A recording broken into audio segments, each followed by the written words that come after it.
Kay kitulong ng raje Nang panik kaching honong ke Neko pa'y kami kite Etap manay asonsi Kay kitulong ng raje Nang panik kaching honong ke Neko pa'y kami kite Samidoji bangso ni bangso Birte adam Punta ng son sen keme Non puta tet long lelang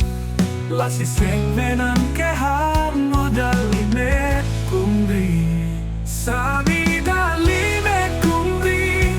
Tuntun pinang pansi pamanji Rio cheno lolong pansi Seng venang chete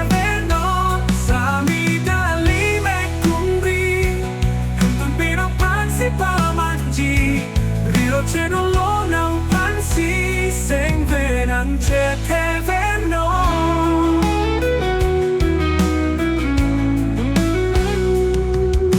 Sami dali met kumri Timtumpi ng pansi pamanji Rio chedon lo ng pansi Seng venang chete veno Sami dali met kumri